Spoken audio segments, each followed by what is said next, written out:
welcome back. Day 2. Yes, it's so exciting. Thanks again for joining us. Yes. This is awesome. Thank you so much. My name is Ellie. I'm here again with Anna McNaught. And we decided to be matching today. I know, we are twins today. Look at that. We didn't even plan it. We didn't even plan it. We're just so in sync. So really excited. Today we're going to talk more about building your business through Instagram and kind of take what we talked about yesterday as far as when an image goes viral and then going into after what you do after. So how do you actually take that and turn it into profit and turn it into clients, and how can you continue to grow your business after you get that momentum? So yeah, exactly. We'll be going all over that sort of stuff, and then talking about how to avoid burnout, and then some of like the 5 best ways to grow your business from social media and things that people don't really talk about, and we'll recap some of the things we talked about yesterday. Yeah, it's going to be great. So send in your questions. Let us know if you have anything in particular that you would like Anna to touch on. And let's take a look at our schedule for today. So earlier, there's the Photoshop Daily Creative Challenge. You can go back and watch the replay of that if you want to submit. And then we have Anna right now. Later we have the XD Creative Challenge, and then designing for any screen right after this. So make sure you stay on for that. Our daily challenge today is to make a neon text effect in Photoshop. So kind of with a Stranger Things vibe, which is kind of fun. So if you want to submit to that, you can do that at the challenge tab right next to the chat button right here. So we'll be reviewing those in about 90 minutes. So submit, and we're excited to see what you make. Yeah, that's going to be super cool. So fun. And then as always, we have our prizes that we're going to be giving out in a little bit. So make sure you are active in the chat and stay tuned for that. So cool. Yeah. All right. You want to jump on in? Yeah, okay, so let's see. Let's get started with just talking briefly about this piece that I have up here. And this was an edit that I did a couple years ago, and it was one that, again, going back to what we talked about yesterday with the portrait that we did kind of going viral, this one unexpectedly went viral and got posted all over these different feature pages, and it actually, I had National Geographic reach out to me and say, "We love this image, can we use it in our magazine?" That's so crazy. And I had to say, it's photoshopped and it's not an image that I actually took. And so I was like, I just want to be honest with you guys. And luckily they appreciated that, and they said, well, if you ever go there, you take a photo like this, submit it to us. So today we're going to kind of talk about what to do after something like that happens, and then also talk about like some changes that I noticed with this image over the past 2 years, things I did wrong with it, things I kind of got criticized on, especially with it going viral, and then kind of like how to deal with that kind of stuff. Mm-hmm.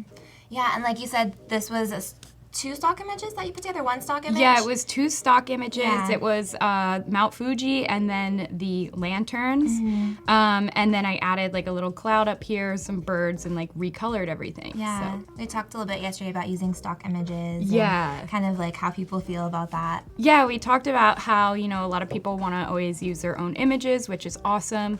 Yesterday, what we were working on was 2 of my own images. But then a lot of times I'll use stock because sometimes, you know, we can't go to these amazing places. Like, I'd love to go to Japan, but I haven't been yet. And so I want to be able to create what's in my mind, as do other artists. And we don't want to be limited by, you know, places we haven't been. Yeah. So that's my thought on stock. Yeah, and Adobe stock always Yes. has so many great images. Yes, Adobe stock is really awesome. I'm able to always find stuff on there. So, cool. Cool. I see some people joining. Hi, Brandy. Hi, Hi, Manala. everyone. Hello. Oh, Asimi has to go to sleep now, but you can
Hi, sorry about that. Technical difficulties. So let's see. We were talking about this edit and everything that you can kind of like change over the past few years. And forgive me if I repeat myself here, if you guys already heard any of this, but a lot of things change in terms of your knowledge over the years as you continue to work as an artist and grow and everything. And so what I was talking about where you guys couldn't hear me was that I used to actually just erase everything instead of use layer masks. And this was only a few years ago that I thought that was acceptable and full destructive editing. And so what I wanted to show you guys on this edit that went viral over here is actually my work channel, and you can see, or my layers, you can see that everything is like erased. And it was just like a hot mess. Yeah, so really, if you wanted to take the same image and change it now, it'd be really hard to do anything to it. Yeah, so exactly, and that's the biggest problem when you're destructive editing is you can't go back, you can't fix things, especially if you were working for a client. You know, if they're like, oh, we just want this quick color change, or we want, you know, like this little lantern moved or something. Well, I wouldn't have been able to do that because I completely ruined everything. Yeah. So, and that's, again, just something that I learned, like, not even that long ago in the scale of a lifetime. So, my point with that is, you know, it doesn't matter, like, at what point of learning you are, you can always continue to grow, and you can, like, just in a few months and a few years, like, vastly improve your knowledge. Absolutely. Yeah. So then I wanted to show you guys, like, yesterday we talked a lot about, like your style changing over the years, and then we talked about how important it is to have consistency on Instagram and on social media throughout your work. And so when I first got started, I was kind of, you know, all over the place in terms of my style and everything, and just really like not focusing on the colors I liked and everything, which is great in the beginning because you definitely want to have that diversity so that you can figure out what you like. But as time went on, I realized I really liked these kind of pink and blue tones, and if you want, we can show my Instagram and kind of how it's like merged over the years. Yeah, so and the night skies, you were talking about that, the nighttime, the pinks and the blues. Yeah. And then scrolling way back,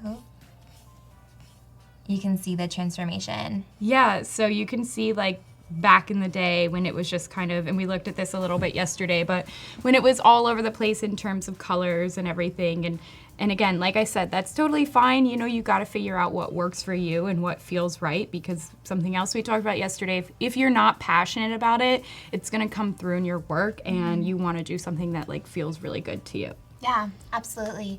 Marissa's asking, how long do you keep your PSD files when they're not for clients? And do you always save PSD files once you have the finished product? Yeah, I save PSD files forever. And I do that. I have them all on a drive, and then I have that drive backed up. I also keep them in Dropbox just to be extra careful, because you never know, like, when you want to go back and revisit something. You know, like I said, this is from a number of years ago, and I opened it today to show you guys the PSD file and to look at like what a travesty my editing process was. And so I think it's really awesome, because then you can go back and you can re-edit things in your with your new knowledge, with your new style. You can repurpose it. Exactly. Yeah. And then also, you know, if anybody ever asks you like, oh, I'd love a print of that, or, you know, I would like to buy the rights for that image from you, or anything, then you have that high-res file forever. You can touch it up. You can make sure it's up to your new standards too. You know? Absolutely. Yeah. Okay, so we talked about this, and so then going back into the new style, I kind of redid this entire thing. I still wanted to go with a Mount Fuji edit, but I was like, okay, I want to kind of play with this in a different way, with a reflection and some of the colors that I really enjoy and everything. So this actually came from an Adobe stock image, and this was the original. So you can see like how vastly different that is. Oh, my mom actually joined the chat. This is so hi, cute. Mom. Hi, Mom. Mom, I'm fine. So this was what it started as, and then this was what I created it into. And so you can see how if you decide that you like a certain color palette, you like a certain style, and that's kind of what you're using to grow your Instagram, how easy that is to change it. Mm-hmm. So, Anna says that she loves the Dripping Stars composite. oh yeah, that one. Instagram. Thank you so much. That one was really fun, and we mentioned that yesterday. How I can't remember how I did that. Yeah. I need to kind of go back and revisit that one. There's so many different things you can do, and your brain just can't hold all of that information if you're not like using it all the time. Exactly. It's easy to forget. Exactly, and something we talked about off air yesterday. Ellie and I were talking about how it's okay to have to Google things or to look on YouTube and everything. Like, it's something I do all the time, even with stuff I know quite well, and even asking you guys yesterday, like, does anyone know the shortcut for this? Or, like, you don't have enough room in your brain to store all of this. And there's so many different ways to do things. Like, we were talking yesterday, and so many people are offering different ways to make the edits that you were making. Yeah. And it's true, there's so many different ways to do the same exact thing in Photoshop. So you kind of got to figure out what you like, what works for you, what works for that image. Exactly. Yeah, there's a million different ways to do the same thing, and some ways are better than others, but it's what you're comfortable with, and I guess what kind of works for your workflow, right? Yeah, absolutely. Yeah. Okay, so should we get into editing this image? Yes, let's go for it.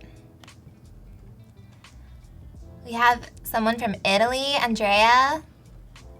That's awesome. We'd love to hear where everyone else is from. Yeah, let's hear where you guys are from. I'm originally from the East Coast, but now I live in LA. And what about you? I'm from the East Bay, but I live in San Jose now, so just here in the Bay. Yeah. Love it. Absolutely.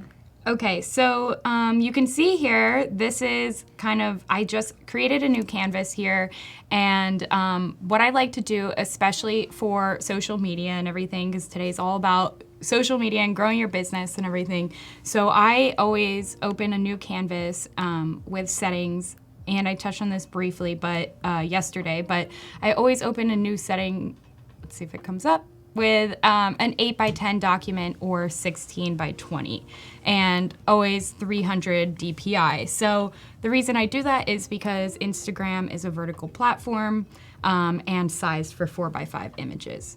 And then if you plan on printing and selling your work, then I usually recommend starting your canvas at about 16x20. So I already set that up so we don't have to waste time with that, and we can dive right in and then get into some more business tips. So this is the image that I started with, and to be honest, I'm not sure where I got it from. Maybe Adobe stock, maybe Shutterstock, some One competitors. Of those But then I added in these lanterns that I found on another stock site. And here, I want to go back to this other image for a second. So we started to talk about some criticism that I received on this after the post went viral. And the biggest thing here, maybe we should see if you guys can spot it in the chat. One of the major problems in terms of a photography error here, let's see, I want to see if you guys can notice what's wrong, and then we'll go back and touch on it. So let us know if you see. Yeah, I'll bring it back up so you can look at it.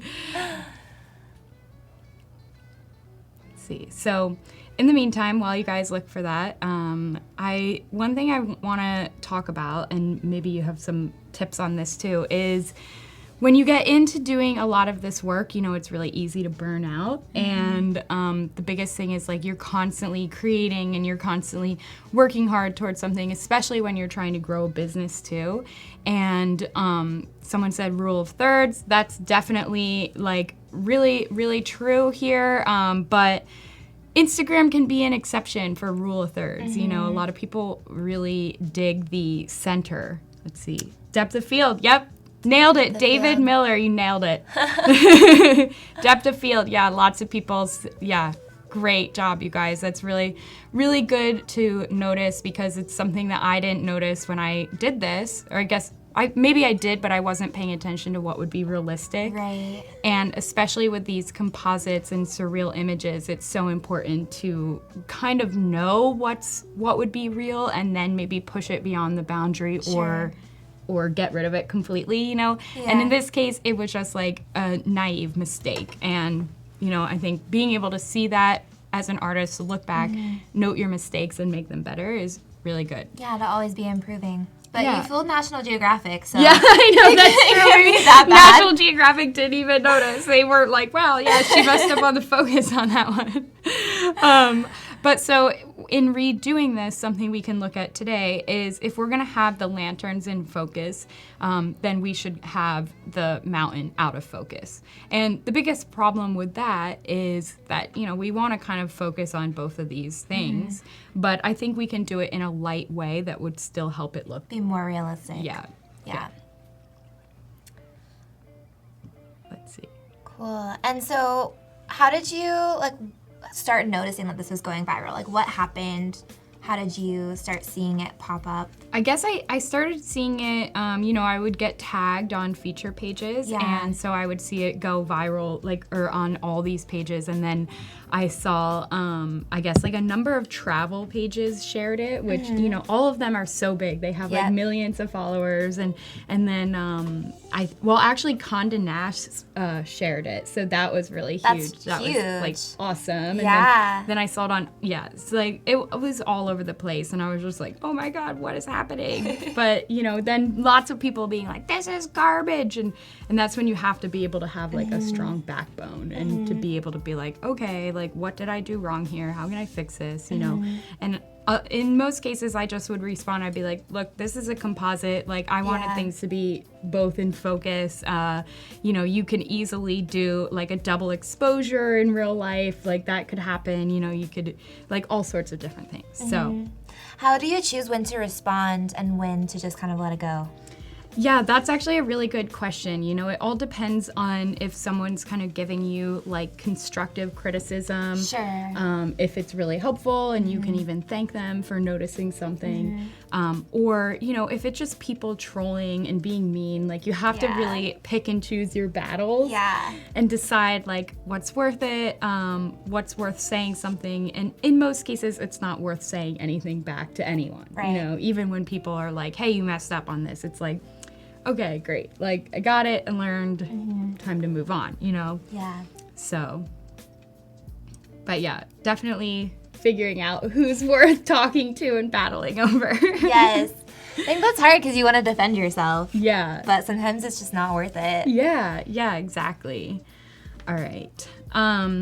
So let's go back here to the edit, and what we can start to do with this, something we kind of played with yesterday and something Tim suggested, was playing with the field focus for the background. So I'm just going to duplicate this, Command J, and then I'm going to come in and go to the blur gallery and field blur.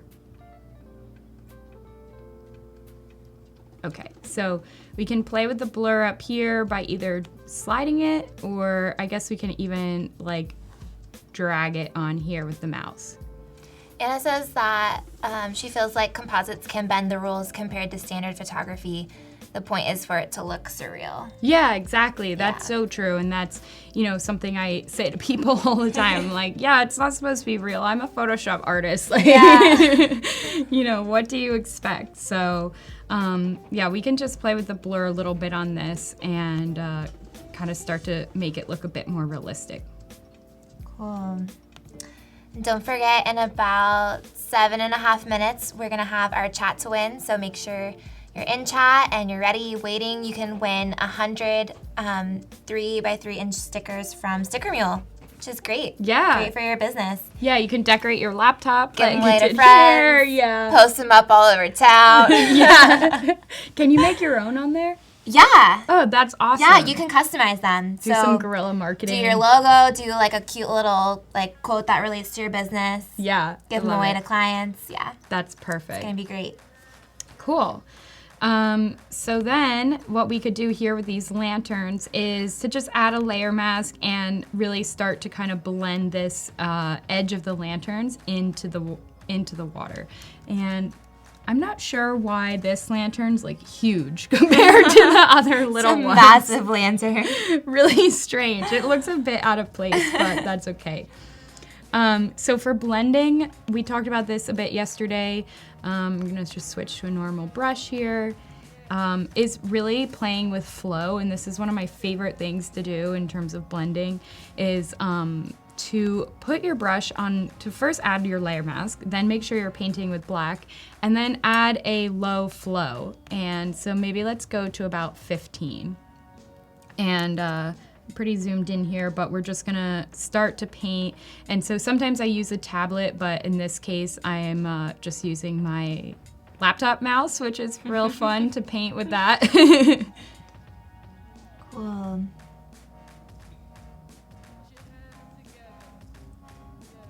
I'm just blending all that back there. Yeah. So, and just kind of, you can even put the flow lower here and kind of like slowly paint things in. It's the way to bring the two images together, right? So it's completely seamless. Yeah, exactly. And then what we'd want to do, and if I had like more time to really dig into the details of this edit, is be really careful about where these lanterns are landing. So I'm just kind of moving the lanterns, I'm like, what are they called? Moving them around to kind of get them into place. And then I can even copy little pieces of the lanterns and make them smaller, warp them, kind of move them around and put them back into the background. Anna asked what type of blur you were using. So on the Mount Fuji, I use the blur gallery and then field blur. And so you can add, Tim actually said you can add different points of blur throughout the image, so you can control them separately, That's which is really cool. really cool. Yeah. In this case, I just kind of want like the mountain to be blurred, but maybe I could really get realistic with this and blur the mountain even more, and then kind of like blur the town a little bit less, and then blur, these are already blurred in their original image, but and really create an actual depth of field with it. Yeah. And I know you can do this for bokeh too, so.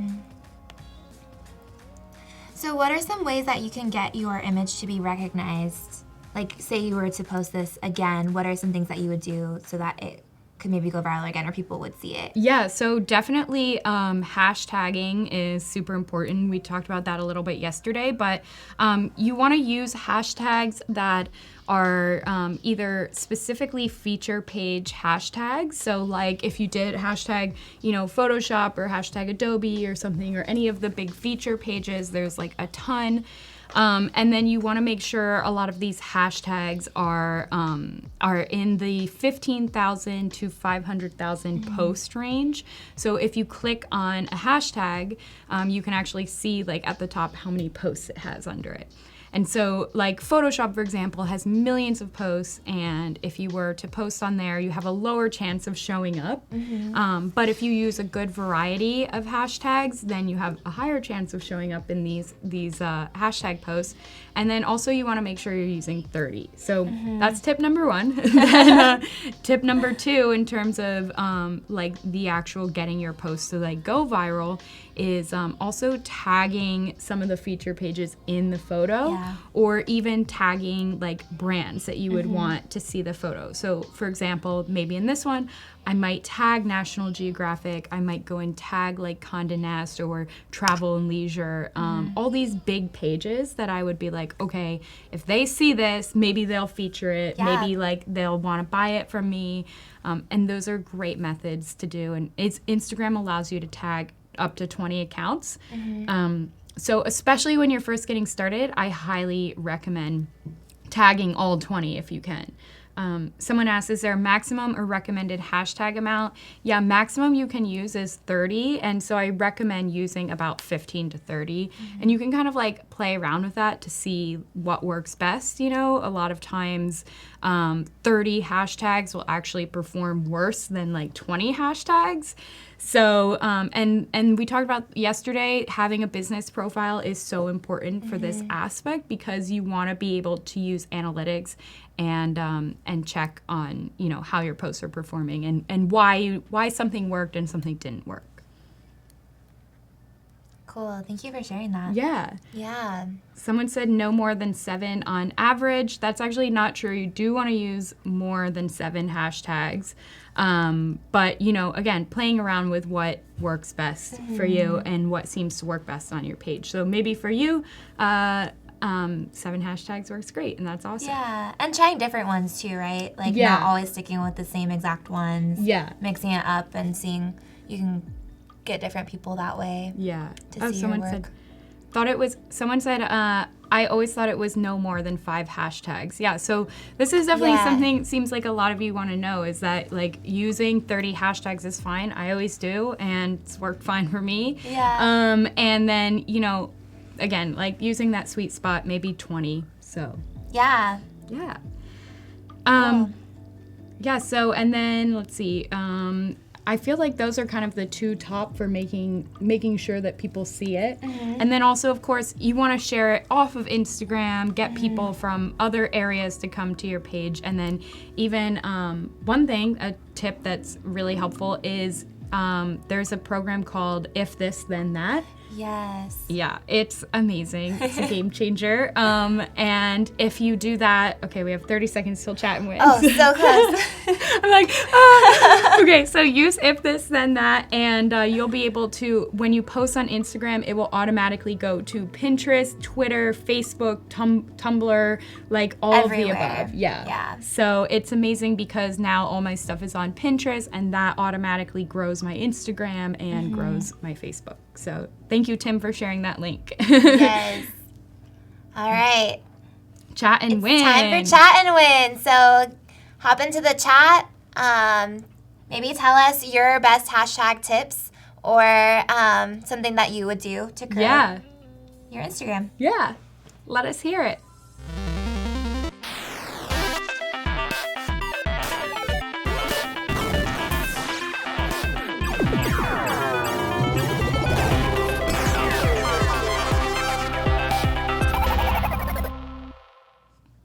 Okay, we are back. Just waiting to hear who's going to win our 100 free stickers. If you don't win, you can still go to stickermeal.com/Adobe Live 19 to get 10 stickers for $1, which is a great way to test it out, see if you like them. You can customize, and they're really good quality stickers. I've used them before. Yeah, they're awesome. Who's gonna win? Who is it gonna be? I like hearing all you guys talking about the hashtags and kind of learning about that. And yeah, it's like if you guys are interested, you can take my free 5-day course, and that will teach you all about hashtags and you know, we really go into the details of that on my blog as well. So if anybody's interested. Yeah, and we have a winner. Oh, Joaquin. Awesome! Congratulations! Congratulations! I'd love to know how you're going to use your stickers. They're so fun. Yeah. Cool. So you will get a message on Behance, and you'll figure out how to get your stickers. Yeah. Perfect. Cool. All right. All right, so diving back into this photo, and if you guys have any business and social media questions as we go along, I can answer them, and then we're going to get into some more actual tips that I have to show you guys. Yes, Catherine suggests using an app like Planoly or something to lay out your Instagram feed to make sure all your posts fit together. Yep. They look consistent like you were talking about. Then you can actually see like how they fit together. Yeah, exactly. The order you should post them. Exactly. Yeah, that's super smart. I personally use Later and kind of lay everything out, and that's really great because one of the keys to growing an Instagram is consistency. Yeah. And yeah, okay, so Kyle said, Anna, you talked about using Later to schedule your IG feed. Have you tested any others? Yeah, I've tested a lot. I've used Preview, Hootsuite, Buffer, Sprout Social, and I love Later. Like I think it's awesome. They're also really good about if something's going wrong and you email them, especially if you're on a paid plan. Support. Yeah, and you get like an account manager to work with. Oh, that's cool. Yeah, so now I have like the direct email of someone, and I can be like, help. Do they do just Instagram or do they do Facebook? They do Facebook. Auto posting too? I don't know if they do like Twitter or Pinterest or anything, but they do Facebook. So, Okay, and you can cool. sync everything. So like if it's going to Instagram, you can sync it to go to Yeah. Facebook too. So Awesome. yeah. All right. How do I feel about using the same hashtags as a competitor is using? I think that's completely fine. Like hashtags Yeah. are hashtags, and so obviously like don't go and copy your competitor's hashtag block and paste it completely, you know? But that's actually a great way to do hashtag research, is to look at what competitors are using, copy like some of their hashtags that are in that 15K to 500K post range.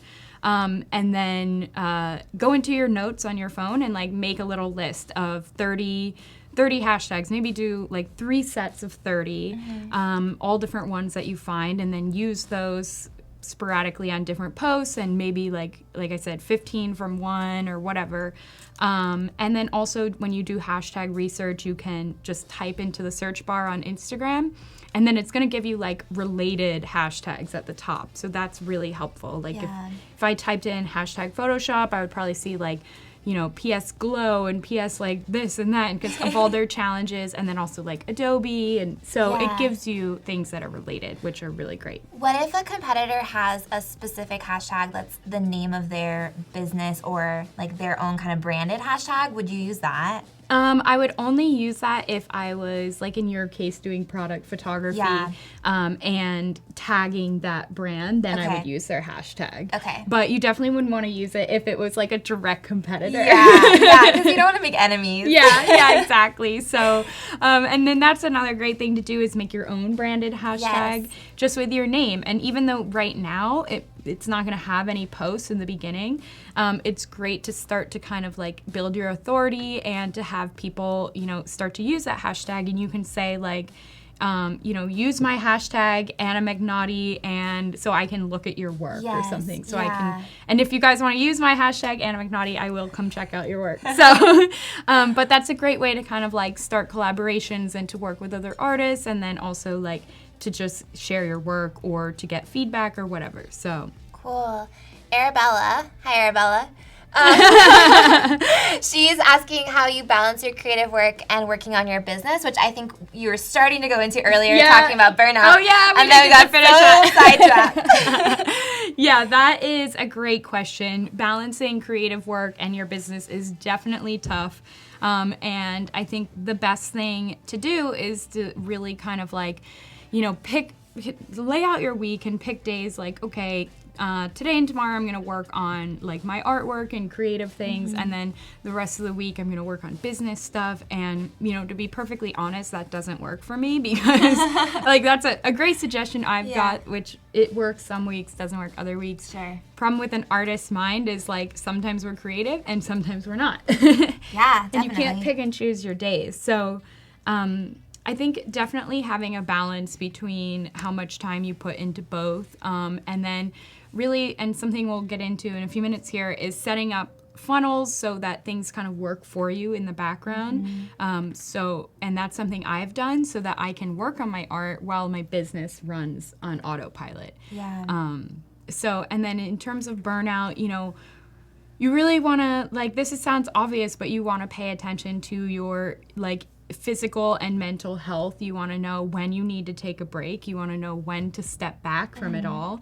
And it's so easy to, you know, look at your competitors, to look at what everyone's doing on social media and just like dive in head first.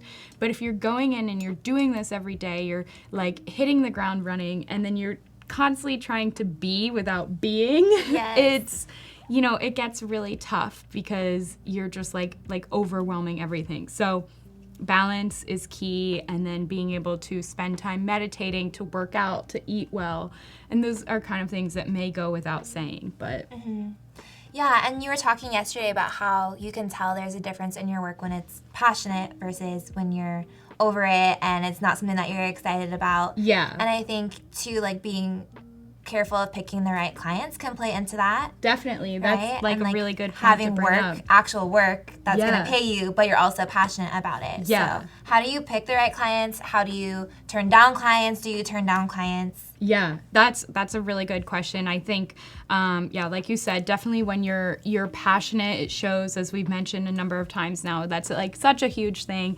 And deciding in terms of clients, like it's easy to say yes to everyone because you want to make money, especially in the beginning, and that's definitely a sure pathway or sure sign way to like burn out really quickly. Yeah. Because you're just constantly like doing this work that doesn't fuel you, doing things that like don't make you happy. And granted, you may be getting a paycheck, but maybe it's a bit smaller than you would like, or whatever. And so you need to really figure out who to say no to and who to say yes to based on your morals, based on, like what they're offering. Do you believe in the values of the company? Do you believe what they're selling? Do you feel like the work that you have to do fits like what you're passionate about? Yeah. So That's great. Yeah, I think it's definitely tough. It's something that I still struggle with. I'm like, well, yes or no. I don't Yeah. know. Like, and even in the cases that some companies will offer me more money, but if I absolutely hate the company, I'm not going to say yes because it's going to destroy me. you know? And you're not going to produce like the quality of work that you want to be producing. Exactly, and that's like such a huge thing. Great way to avoid burnout is to continue to do things that make you feel good. So someone asked, how frequently should we be posting? We touched on this a little yesterday, but you should definitely be posting at least once or twice a day in the beginning when you're first growing your business. And then you can kind of like taper that off as you start to gain followers and start to kind of gain some recognition. But so I would say you want to post in the morning between the hours of like 8 a.m. and 10 a.m. And then in the evening, I would say between the hours of like 7 and 9:30. So kind of around the same time, both morning and evening, and posting in your time zone or based on where your customers or your followers most likely are. And you can see that in the business analytics side, Yes. right? You can see where most of your followers are located. Exactly, yeah. So that's really helpful to be able to see that. Like when I look at my business analytics, I can see that most of my people are in Los Angeles, so I know, okay, I want to post Pacific Standard Time. Well, Brandy asked, do you create the same kind of composites as your Instagram for clients, or is each client different? It's actually, each client is different. I do have a lot of people that will find me from Instagram that will want like that similar look and be like, we want something really creative and unique. Like I just had Crocs reach out to me and they wanted something that was really like unique and Photoshop styled. So in that case, yeah, definitely a composite. But then, I also shoot like travel photography, weddings, portraits, headshots, like all that kind of stuff. And in that case, then it would be a lot more toned down. So Yeah, very different. Yeah. Less surreal if it's a wedding. Yeah, exactly. Although I have had people be like, can you edit the wedding photos with your surreal style? So I'm like, sure, that's cool. That's really fun. Joaquin asked, have you had to step outside your comfort zone to try and get a new client? Yeah, I would say definitely, in terms of like client outreach and stuff, you would need to step out of your comfort zone. I feel like, to be honest, I haven't done it too much in terms of like, I guess not stepping out of my comfort zone in a negative way, always kind of in a positive way, in terms of like just reaching out to someone who maybe you think like would never respond or something. That's definitely out of most people's comfort zone, and you have no idea, like, for example, I reached out to Lewis Howes. He's like a famous marketer and businessman, and he immediately responded to me and said he wanted to work with me. And so cool. It's like super cool, It's definitely like stepping away from like what feels natural. Yeah. I think is really, yeah. And the worst someone can say is no. Exactly. Or not respond. Exactly. And like you have to be able to deal with the rejection side of it. Yeah. And it's not personal, usually. Yeah. Lots of good questions coming in here. Like, Yes. could go all day on the chat. I know. It's great. Keep them coming. So we can get into editing, but I also want to share, let's see. What do you guys want to work on? Editing or learning some more? I have some actual outlines that I want to show you too. So Let us know. yeah. And don't forget to submit for the Photoshop Creative Challenge in the Challenge tab right next to the chat. And show us your best neon text effect Stranger Things vibes. Yeah, that's going to be super cool. Brandy says outlines. Okay, outlines. Tim says outlines. Okay, cool, love it. 2 for outlines. I like that you guys are digging all this business info. It's so cool. Yeah. Yeah. All right. Okay, so let's get into that. Okay. So I made this little graphic for you guys in Photoshop so I could show you exactly like what this looks like. And I know as artists, we're all visual and we want to see it versus me just talking about it. So this is kind of what your basic flow is going to look like. And so when you're on Instagram or social media, you're going to want to have a call to action that's going to be in your captions on your photos and in your bio. And so of course, optional if you want to put it in every caption, or if you just want to have it in your bio. And what I mean by that is something that's like, get 20% off by clicking the link in my bio, or click the link in my bio to find out how you can work with me. Or for me, for example, I have free 5-day course, click the link in my bio. And, you know, on and on and on. You just want to give people a reason why they should actually click on your link. Like what's going to interest them, what's going to get someone excited about it. And then you can talk about that in your captions all the time if you want. You can write your caption, space down, and be like, don't forget I have this free blah, blah, blah, or don't forget I have whatever. And then also for some of you that maybe like don't have a free opt-in or aren't trying to grow your email list, I highly recommend putting like book a free discovery call with me. I had a client who started doing this. I was running her Instagram and I was like, you just need to start saying book a free discovery call with me. She booked out her entire calendar and now is making like a ton of money directly from Instagram and has like, she's booked like 6 months out in terms of just having people book discovery calls. And she was not in the art industry at all. So a discovery call would be a potential client calling in and just discussing further how you could work together. Exactly. And it's a great way to offer someone something if you like don't have a free opt-in. And for any of you wondering, free opt-in is just basically something that someone gets for free and then they sign up for your email list. And so yeah, like you can have, you know, like worksheets or downloads, or in my case, I have presets in this course and whatever. But for a lot of artists, you know, you don't create that, or you want to sell your work, or you want to get clients in terms of photography clients and whatnot. And so in that case, free discovery call is key. Someone could call in and be like, I found you on Instagram, like, tell me what you do, how can I work with you? Yeah, and then they can hear your voice, and that builds trust. Yeah. And it's a lot easier to explain everything over the phone. They can ask questions right there instead of sending a bunch of emails back and forth. Exactly. It's gonna save you a lot of time in the long run. Yeah. Emails take time. I know, they really do, and it's like such a helpful method to use. You can even set up like a Zoom call, so it's a video chat. Yeah. And a lot of times I've had it where I've talked to potential clients through video, and it's like we're laughing, we're talking, and then they're like, wow, I really like you. I want to sign up for whatever you have just because you're cool, you know? And in that case, like that's a great way to kind of make that first connection. So then from there, and then I also have here products. You can offer a discount, like because someone has come from your Instagram.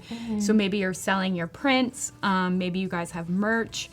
You can just say like, thanks for being here on Instagram with me, you know, because you're coming from Instagram, use my code AnnaIG and you get 20% off, you know. So then from there, just following down in this funnel, they're going to either join your email list or they're going to become a lead. And so it kind of depends on what you're doing here. And then they either go into your nurture sequence, and if I could spell nurture right, you know, but they go into your email sequence, and then you can kind of like talk to them, send them like free things, kind of, you know, like just let them get to know you, you get to know them, or then you can go into a follow-up with them. If it was like from a phone call or whatever, then definitely following up with that person to check if they're interested, and then they become a client or a sale. And then once they're done being a client or a sale, you can always ask for a testimonial or even give like a referral bonus. And that's like a really great way to keep your clients around, or to keep them, referral or repeat business bonus or discount, I mean. Yeah.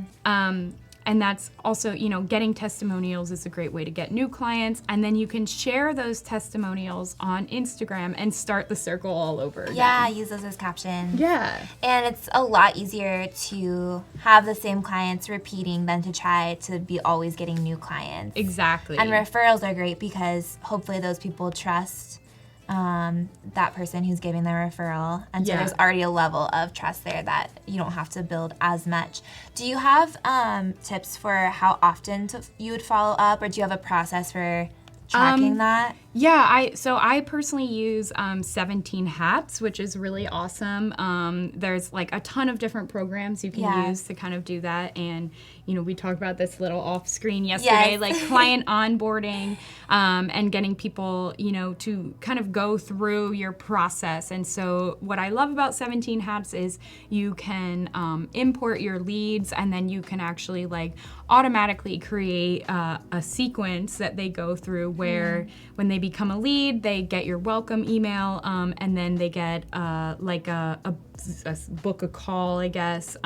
It's like complicated to explain, but easy to set up in terms of your own use, and then that kind of helps you like work with these people. Cool. That's awesome. Yeah. Yeah, and sometimes that can take a long time. Yeah. We were talking about that. Like sometimes you start with a lead and maybe you don't actually work with them for 3 months, 6 months, a year. Yeah, exactly. And that's okay. That it can be a long process. Yeah. So you don't want to give up. Yeah, that is so true. Like, just really giving it your all as much as you can, because a lot of times these leads will come back to you like 6 months later or a year later, and you said you experienced this, and I've experienced this multiple times where it'll be like, hey, I talked to you, like 2 years ago, and I have seen your progress, and like I'd love to work with you now, I'm ready, and that's amazing. And because you kind of set up those methods in the beginning, because you've continued to do what you're good at, like you've been able to recapture them without even trying almost, Yeah, and you're showing them that you want to work with them, you're interested in them, and you care about providing them a service. Exactly. I think that speaks volumes. Exactly. It's like I always say I'm like planting all my seeds for my garden. Someday I'll get to harvest it, and it's just like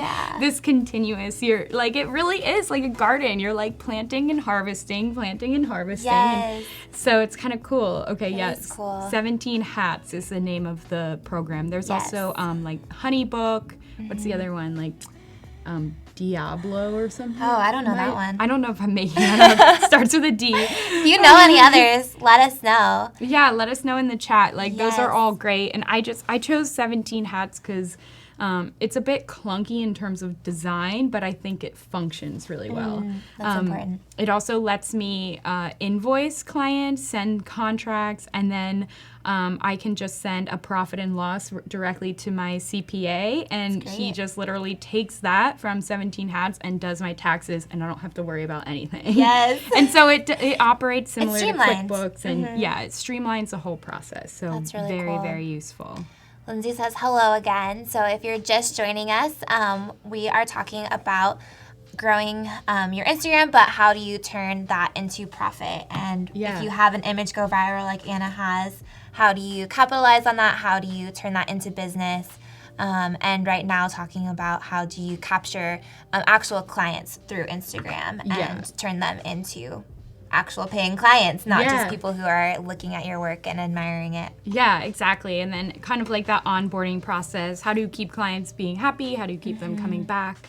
And I know something we wanted to touch on today was pricing too, right? Yes, pricing is so hard. Yeah. We were talking too, it's hard because there's not, at least in photography, a lot of standards and a lot of like, this is what people charge for a photo. Yeah. And it's really hard to find information sometimes. So. Yeah, that's like a huge topic, something that I still research all the time. Yeah. Something that I've kind of come to the point of being comfortable with, and it's definitely hard in the beginning because I remember like asking my internship, what would you call it, boss, I guess, and being like, what do I charge for this? I just got offered this job. I need to know what to charge, and like full on panicking. And you kind of, it's something you learn over time. Yeah.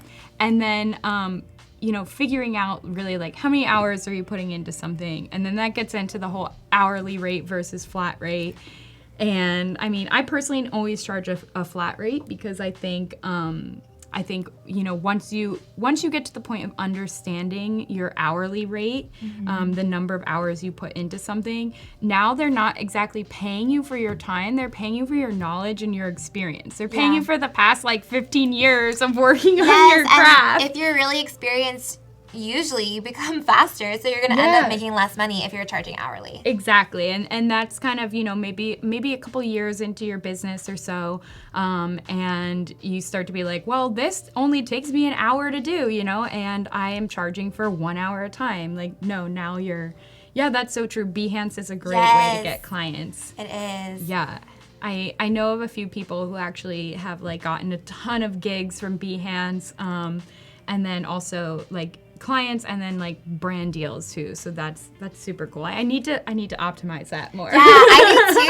I know. I was just thinking about that. I need to fill out our Behance and make it look really good. I know. It's such a useful tool, and I never post on there. Yeah. We need to get that on If This Then That, so it goes Yes. automatically. Can we do that? So it says especially if you have a dedicated portfolio. Yeah, that's true. super helpful. Derek says, would you say that having projects on the front page is the best? A little more organized with separate folders. I don't know if that's for Behance or for website. I think he means for Behance. For Behance. I guess it could apply to a website too. Would you put front and center your work or? Yeah, I guess I would front and center. I would put kind of my best pieces, which I have on my website right now, and then I have a link to my portfolio. Yeah. Nina asked, how many apps do you use to run your business all together? Oh man, yeah. In terms of, let's see, I don't use too many actual phone apps, but a lot of computer things, I use Squarespace, 17 Hats, all of the social media programs, of course. Then I use Trello to keep track of everything. That's great. That's to-do list, right? Yeah. Oh, we lost our background. Oh. Oh, hey. Thanks. So yeah, let's see, what else do you use? Well, we kind of use a bunch of different apps. I think that you use 17 Hats for a lot of things. We use different apps. Yeah. We use HelloSign for contracts. We use QuickBooks for invoicing and tracking expenses. Yeah. We use Google for I use Google Drive and Google Forms for new clients. Google Sheets and Docs for anything that I have a business partner, so we need to keep things in sync and keep everything on the same page. Yeah, that is so true. Definitely Google Drive is great for that, and using all the different things within Google. And then I use Slack too to kind of keep track of things, talk to other people, and work within my mastermind and everything. So that's really good. So you end up having this whole arsenal of different things. Yes, so many different things. But that's why I actually use Trello to keep track of everything. So I'm I call it the business blueprint, and it's everything that kind of that I use within my business. I have my passwords and anything that I need to remember. I also will put my process in there. So then, one, if I forget, or two, if down the road if I hire someone, I can be here's what you need to do. It's all outlined right here. Yeah, it's easy to pass on. Yeah.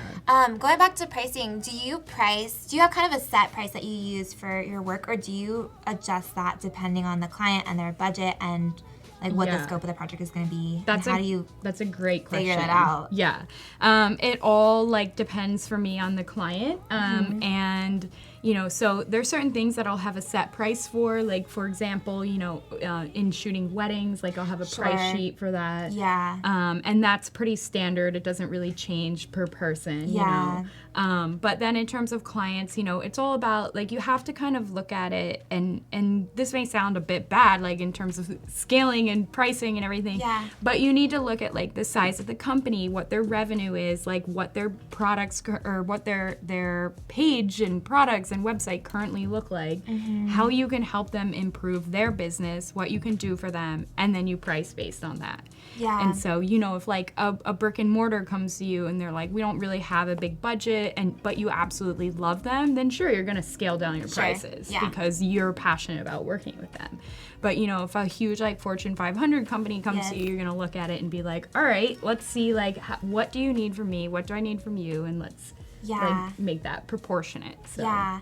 And I know we were talking a little bit yesterday about licensing and that whole monster that it is, and like trying to include that in pricing. Yeah. So do you have any tips for licensing photos and how you go about that? And then also what you would do if you see your photo being used not licensed or not in the way that it's supposed to be used? Yeah, so this is definitely like I know, it's like a huge question. Especially with Instagram. Yes. It is just like a nightmare because, you post something and it gets shared on other people's pages and you're like, oh my God, this is my work. It hasn't been credited and everything. And so, again, that goes back to picking and choosing your battles. Yes. If it's, a big company, a big page, whatever, definitely reaching out. And saying something about that. If it's just someone sharing your work, it's like, you can't win them all. It sucks. But, and then in terms of licensing, this is a huge thing, as we talked about yesterday. It can get really, really sloppy, really messy, just absolutely horrendous. And again, there's no standard. Yeah, exactly. It's so hard to know, and a lot of people don't share what they do. Yeah, so it's hard to research it. Yeah, so I'll tell you exactly what I do. So I kind of, check to see what's going on if I see something. If I see someone using my work illegally, I immediately send them an invoice for the cost of what I would charge a client plus a fee for using it illegally, and I send them a cease and desist letter. And I say, like, if you're going to use this, like, this is what you owe. You either need to take it down or I'm going to take legal action. And I like, I'm like, you can't do that. Work. I saw a picture of mine being used on a yoga page to promote like their services, and I was like, no. But then in terms of licensing, when it's done legally and properly, I usually charge a yearly fee, and they get 1 year of licensing, or they can choose like, an extended amount of time for a discount. Yeah. And then it's usually for web use only, for website and social media, no print unless they pay extra. And so, everybody's kind of different with this. It depends on like the size of your business, your values, and what you've learned. And these are just the things that I've kind of learned over the years that work for me. So that's good. Thank you. Yeah. Great question. Chris asked, what do you look for when qualifying new clients to make sure that both of you are a good fit for each other? So what are the things that are important to you? Yeah, so definitely for me, I look for like at the company's ethics. Like for me, I sometimes look at like how environmentally friendly this company is, like kind of what they stand for. To be honest, sometimes I don't do enough background research, especially when it's like a bigger company and everything. But looking into little things like that, and then also in terms of just a general fit. That's why I always like to have a discovery call with potential clients, and I'm like, let's get to know each other. Let's see, and you can tell from hopping on the phone with someone whether they're going to be a nightmare. I had this one client that just like kept sending me like this pushback on certain things, and was like, well, I want this and that and the other thing, without getting into details. And I was like, well, that's not what I offer. That's not my package. And then she's like, well, can you add this? And I'm not paying anymore. And I just said, you know what? It's not a good fit for us. I'm sorry, but I'm going to have to decline this work. And like, that's unfortunate to do, and you're growing your business and when you want to make income, but you have to know like where to draw the line and when to be like, I can't, you're not, like, you don't fit. Well, you can only take on so much work, right? And if you're always taking on work that's not a good fit or not the right type of work that you want to be doing, you're not going to have room in your schedule to take on the work that you actually want. Exactly, and you're going to live to resent those people, yes. Forever, literally forever. You're going to think about them on your Adobe live stream and get angry. Yes, absolutely. Yeah. You want to hop back to the image? Any editing. These are great questions. If you have any more questions about business, about clients, and how you can turn your Instagram into profit and grow your business, please ask. Yes. These are really great. So yeah. I see someone said sometimes you have to fire your client 1,000%. yes, and that's okay. Yeah, and it's hard okay. to do, but it feels good. Yes. You know, when it's not aligning. Yeah, you're working for yourself. You're in control of your business, and you don't need to let clients control your business. Yeah, exactly. So in your experience, and just asking, if you're just starting out, how do you find clients or how do they find you? And we were talking about that a little bit with Instagram specifically. But are there any other avenues that you would I mean, for me, definitely it's a lot through social media, whether it's through Instagram or also Ellie and I were talking yesterday about like the power of Pinterest. Yes. It's so huge. I know a lot of businesses find great success in that.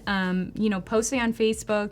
Oh, one thing we were talking about yesterday off air is Facebook groups. Yes. That's huge. So valuable. Yeah, and so if you join, this is a great way to get clients. If you join a bunch of Facebook groups that are in your niche, and you know maybe whether they're like for photography or Photoshop or art or entrepreneurs or female entrepreneurs, like the list is endless. There's so many. Yeah. And once you start finding them, you keep finding more and more, and you're like, this is getting out of hand. It gets insane real quickly. Yes. So, and like then they all kind of link to each other. But the key with those is that you never want to just go in there and pitch yourself. Yes. You want to give as much value as possible. So like if someone says, in there, like, I'm trying to become a better photographer, what do you recommend?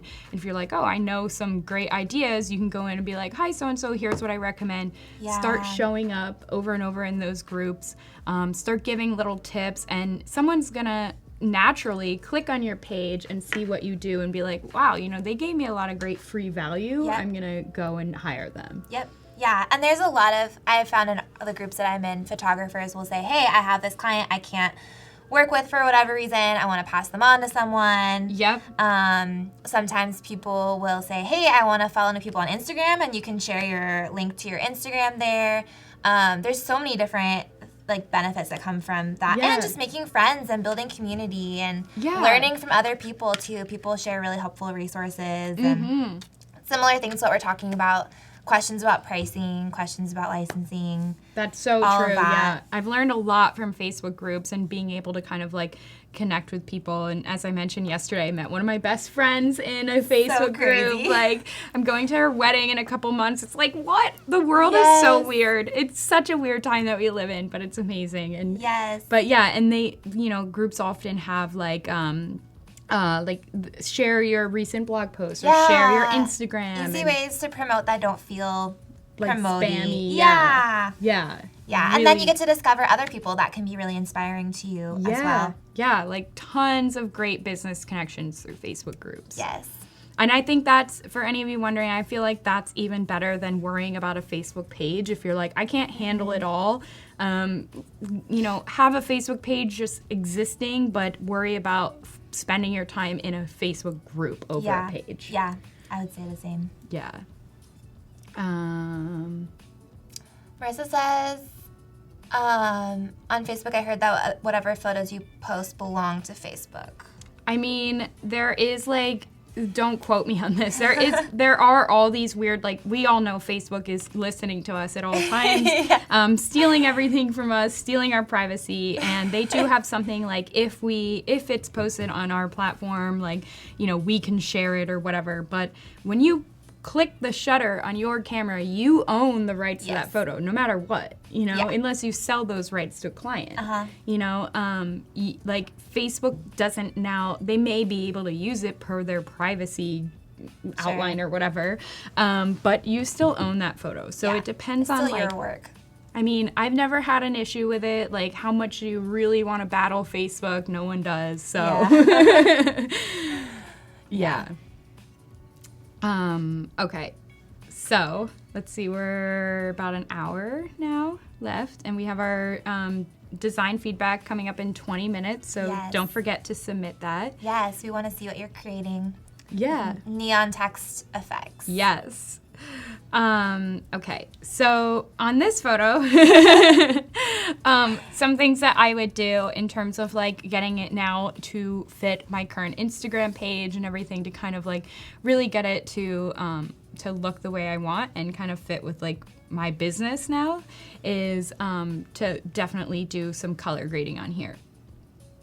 So I'm gonna first add curves to the Fuji background, and this is something that I do often in my workflow. I always kind of add curves first to get things dark, and I showed this yesterday. I like to just kind of pull down from the middle and then pull down from the top.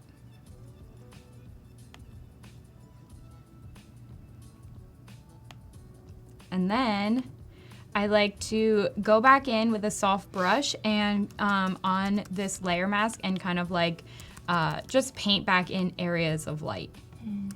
And that's how you're creating the night sky look, the nighttime feeling. And in this one, to be honest, you know, I don't really like this background that was in here already when I add the curves. You can see it starts to get like really muddy and kind of like this brown look. And so I think, you know, in that case, I would probably switch this background out the way I did here. Right.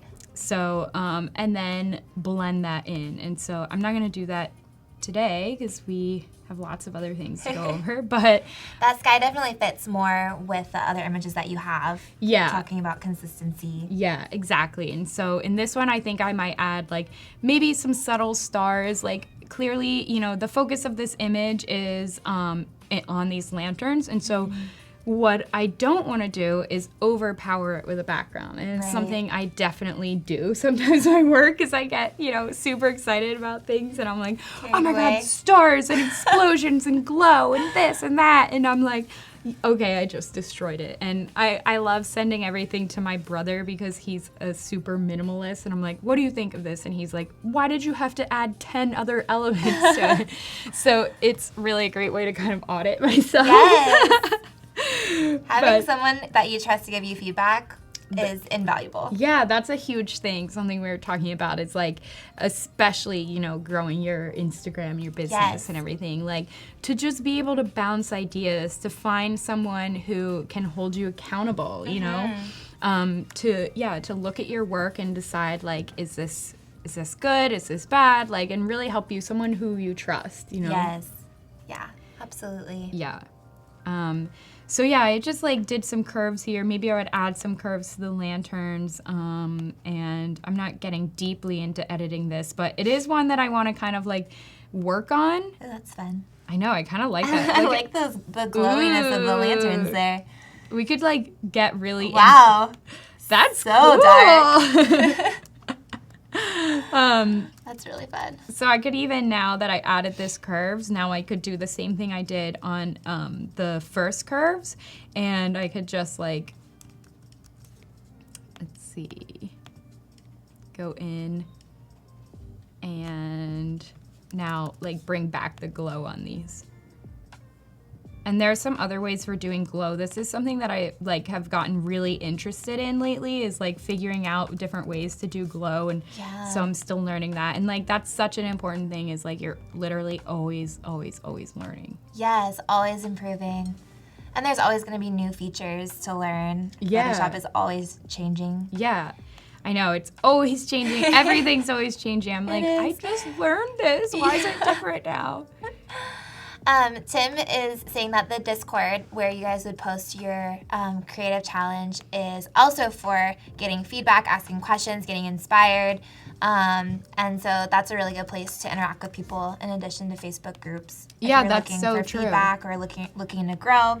And same with like Behance and everything too. Well, I guess that is Behance, right? Right. Yeah. So that's a great way to kind of connect with people. Yes. And Francisco says that it's always a good idea to send someone you trust a work in progress for a fresh pair of eyes. And that's really true, because when you stare at something for hours and hours, I know. it can just, like, you miss things, or you can start to kind of hate it because you're looking at it so long. Yeah, exactly. And you're like, you question your entire existence, and you're like, am I even good at this? You know? And then someone looks at it and they're like, it's great. What are you talking about? Yeah, it can be really encouraging and refreshing. Yeah, exactly. motivating, a good way to avoid burnout. Yeah, totally. Going back to that. I know. I love that we're tying it back in. So Yes. yeah, that's really great. And like, yeah, lost what I was gonna say with that, but maybe it'll okay. come back to me. So I kind of like what's happening here now. All of a sudden, like Yes. these lanterns are starting to glow, and maybe we can kind of like even, I don't know, maybe that's too much, but and this is like what happens every time I work. I start playing and I'm like, oh my God, that's so cool. I had no idea that this was even the direction I wanted to go with this piece. You become inspired Yeah. by the tools Yeah. and by what they can do. Exactly. You get inspired by like your own mistakes and Yes. your own kind of process, you know. That's a really cool thing, and I Yeah. think that's like part of what it's all about, is like experimenting and seeing. I think it's good to go into it with an open mind too, and not be like, this is the direction I'm going and I cannot change. Oh yeah. 'Cause I get like that even on set, Yeah. on a shoot. Like, this is the shot, and sometimes it doesn't work and I want to force it. Yeah. And you have to be willing to be flexible and like let it turn into something Exactly. even better, different than you thought, but better. Yeah, that's like such a huge thing. Like you have no idea how often I'll be like, I have this idea, that's exactly what I want it to be. It has to work like this. Yeah, it has to be like this, and it comes out Yes. completely different, like Yeah. full different concept, and it's like even better. You know, I recently did a piece where it was like a glowing like bottle of jellyfish on an ocean wave, and it actually started as being someone fishing from the top of the, maybe we can hop find over it. to it right there. This one. Yes. Yeah, so it started out with the idea of nothing in the bottle, and there was going to be like someone sitting on top of the bottle and fishing. Like, I don't know what I was thinking. I was like, you know, my ideas come from all these weird places, but no sailboat in the background. You know, it was just going to be this bottle with a boy fishing and like maybe a shark coming up. I don't know. And I started working on it, and I was like, jellyfish, like, that's cool. And then I was like, okay, let's see what if they're in the bottle. And then that's actually when I sent it to my brother, and I was like, this needs something, and I just don't know what. Yeah. And he's like, I don't know, maybe like a bird flying over, maybe. And then I was like, what about something in the background? And then I tried the sailboat, and I was like, right here. and he's like, that's perfect. That's literally, it just needed depth. You know, it Yes. needed that human element too, to be like, this kind of like nature versus human, and like the jellyfish are trapped in this bottle, and so that's you know so what cool. happens in my mind. I start, and I Yes. don't really write about that too often because it's like a personal expression for Yeah. me through my work, and so that kind of ends up happening quite often. So Yeah, it's interesting to hear your process. Yeah. Marissa says, it's funny, I totally agree with that. I can almost never predict my end result. Yep, exactly. It's so So true. cool to see. It's like your brain starts taking on a whole different like idea, and like Yes. I don't know. It's really, really awesome. Earlier, Mohammed was asking if there's a difference between branding design and photo manipulation design, and if Instagram is the best place for both of those. Let's see. So kind of two separate questions for Yes. that. I would say yes, there's definitely a difference between branding design and photo manipulation design. And I don't know if he means in terms of like working with a brand or actual like branding. Like when Yes. you brand something for a business, you know, like with you doing product photography and Yeah. everything, that's like branding. It's branding. So I don't know if he can clarify on that, but and then in terms of, let's see, in terms of growing your business, and is Instagram the best place to share those kind of designs? Definitely for Yes. both. Like I say, any sort of,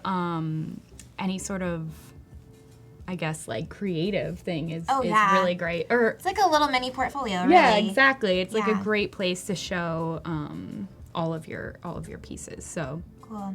Yeah, if you have any clarification, feel free to let us know. yeah. Tim says, another way to create a more dramatic glow effect, create a new layer, fill it with black, set the blending mode to color dodge, and paint with soft white brush. To reduce the effect, use the fill slider, not opacity. That's amazing. I need to screenshot that. That's a great tip. I'm going to definitely do that. Because I've been doing some things playing with like gradient map and everything, and kind of playing with glow with that, but I'm going to try that. Cool. Thank you, Tim. Yeah. I love Tim's tips. Yes. So many good tips. The difference between them in terms of growing your business. Do you mean posting, or I guess just a little bit more clarification on that, and I can try to answer that for you. So now I'm just playing with like some colors here. I don't really know what I'm doing with this because I've been distracted, but I don't know, I'm gonna actually not do that. So about 10 more minutes, 12 more minutes, and we will jump into Discord and review your submissions for the Creative Challenge. So if you have any last minute edits, wrap them up and submit them. And one thing I want to get into too is the 5 things that I think are really crucial to growing a business. And maybe should we do that before the challenge? Yeah, let's go ahead and do that. Okay. Then we can wrap anything up with questions. So, today we talked a lot about things that are kind of like obvious, hashtags, consistency, obviously photo quality and everything is so important. We don't want to be posting like blurry images or random images, things that just like don't make any sense. And then the foundations of setting up your Instagram. So that includes, or social media for that matter, that includes setting up like your bio, your links, your call to action, everything like that. So, and I teach all of that in my 5-day course. Those are all kind of like the building blocks to Instagram.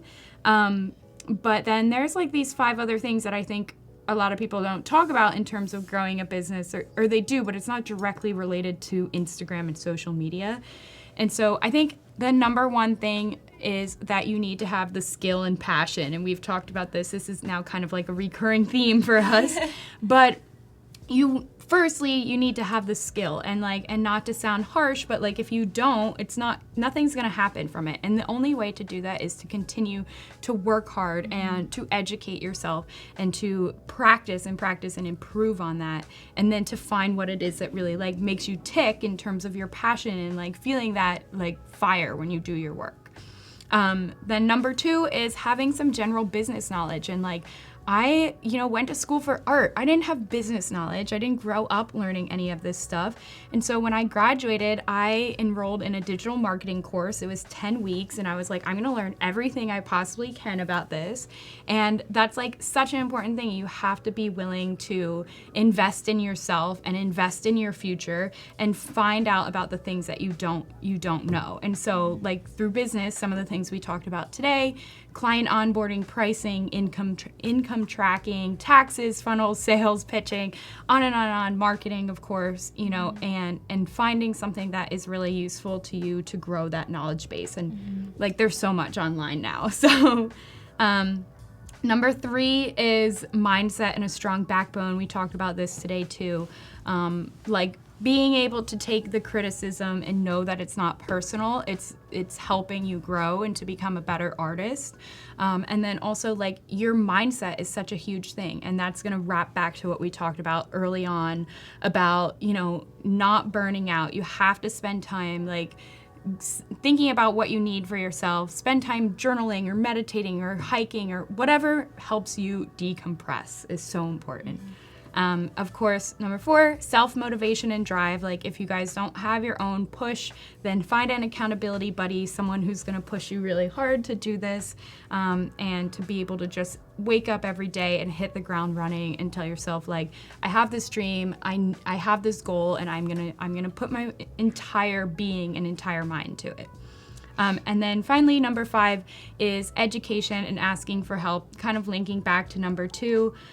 But in terms of education, you can never know too much. You can always be learning. I learn from people all the time. I'm constantly spending too much money on learning new things because I so love it. Like buying books, buying courses. I recently invested in a mastermind program that has like greatly grown my business. And then just knowing when to be like, I'm stuck. I need help. I need someone to either help me in terms of hiring someone or in terms of like, hey, community, like help me out here. I'm struggling. So those are some ways to kind of like really tie this all together in terms of your artwork, in terms of your business, and in terms of like everything you're doing here and the reasons for why we're here. Yeah, So. that's so awesome. Thank you for sharing. Yeah, all of course, those. of course. And if you guys are looking for education, looking for like new skills, and want to learn more about everything that Anna is talking about today, she's mentioned she has her 5-day course. She has other courses as well on her site, so you can go to her link in bio on her Instagram. Anna McNaught is her Instagram handle, or you can go to her website, annamcnaught.com, right? Yep.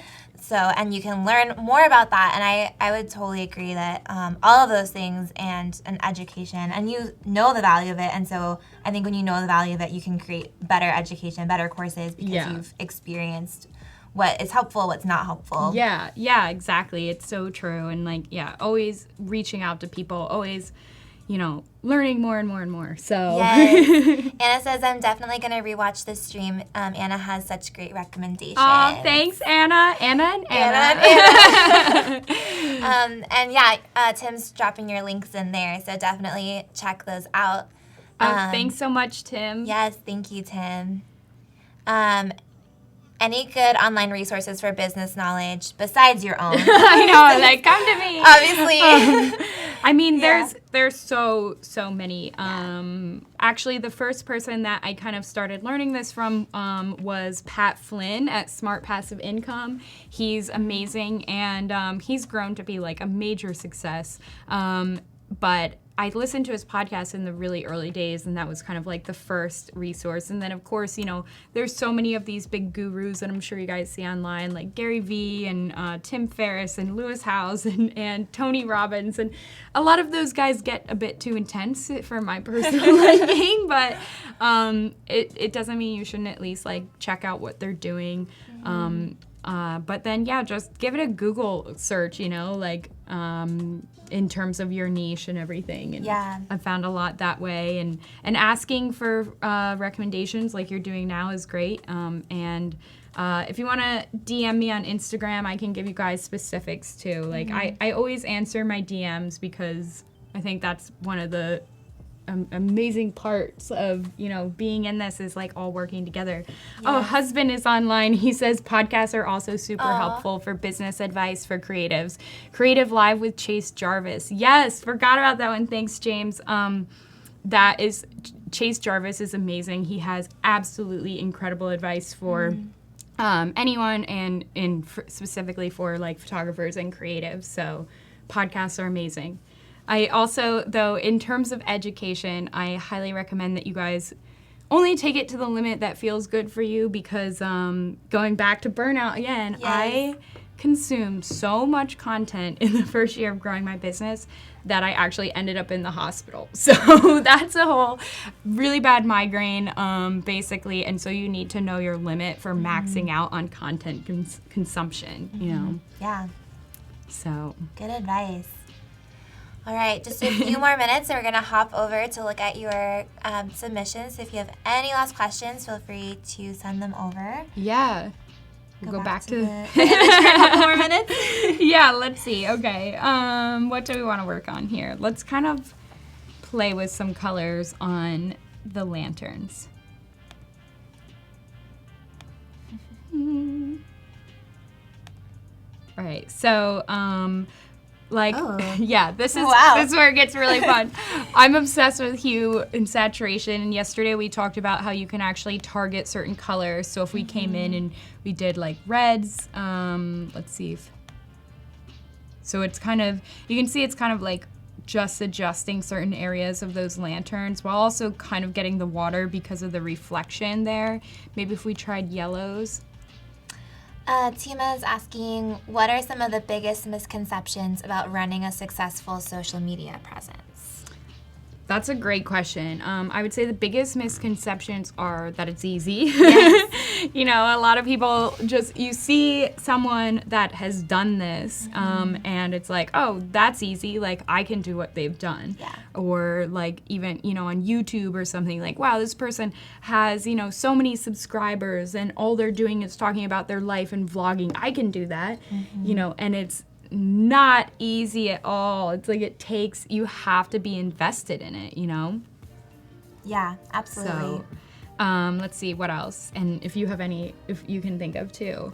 Well, we were kind of talking about this just with like you were saying, having a backbone and like criticism and dealing with all of that, I think people can assume online that they can say whatever they want to whoever they want, and a lot of times that is targeted at people who have bigger followings. And so true. They get nasty comments or criticism that's not constructive or helpful, and I think it can seem glamorous and easy to like have all these followers, but you're dealing with a lot of nastiness too. That's so true. That's like a great point to bring up, is like it definitely seems like it's glamorous, and sometimes it's not, you know. Sometimes it is, sure, like there's great perks and like but there's also times when you know, you're dealing with people being mean, you're dealing with like the constant eye on your back of watching, and you know, you have to be careful about what you say and what you post and everything.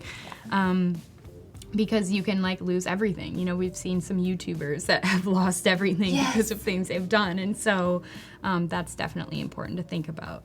Tim says that you can also drag the sliders between the two hue bars to refine the color selection. Okay, so let's see if we did. Yes. Oh yeah, okay, cool. Thanks, Tim. I kind of like how that looks. It's like so much fun. I'm just gonna go to the master here. Oh wait, actually I'm gonna.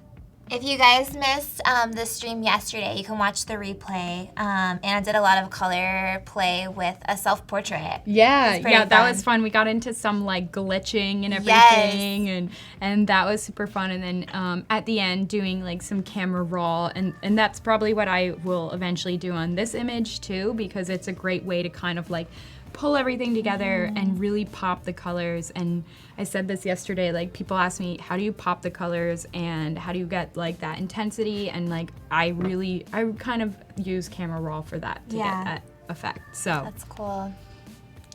But you know, I love like blue lanterns. I'm like over here just looking at this like, wow, I want this. And like the green is super cool. Yellow even. The green kind of makes me think of like alien, like glowing matter or something like that, like slime. Yeah, slime. It's kind of cool. You could turn it into something like really crazy. Yes. That's fun. I think in this case, I'm just gonna actually leave it, get rid of this completely, and then maybe do like just a color balance on it and kind of see what happens. Fun.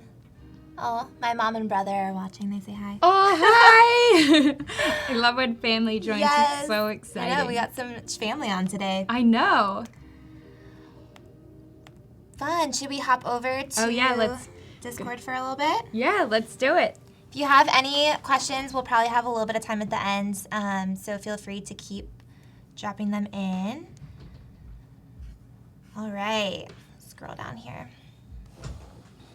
So we are looking for images with a neon text effect.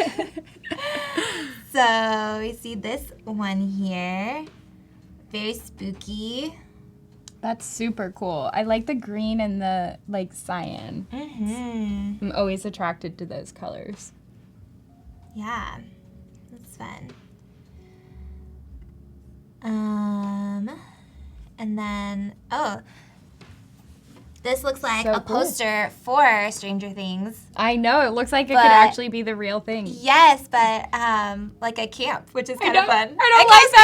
Scary. No, it's cool. I love camping, but I don't want Stranger Camp. No, it's kind of a fun theme idea, though. I know, great job. I would be curious to know if this is a real thing or if this is your imagination, because that's kind of fun. Yeah, and it'd be really cool, even like I'm kind of trying to see more of that, but to have like some campfire glow coming it up a bit more. Right, you know, in here, maybe some more glow. Yeah, like to kind of match that red and everything. That's super cool, though. I like how the tree's kind of cutting over the text over here, though. That's really fun. I love that. Yeah, and great job on the text. I wish I could make it bigger. I know. There we go. Oh, cool. A little bit. Yeah, the glowing text looks perfect. Yes, it's not overdone. Yeah. It's really nice. But yeah, maybe just a little more glow down here. And, oh, here we go. Ooh, wow.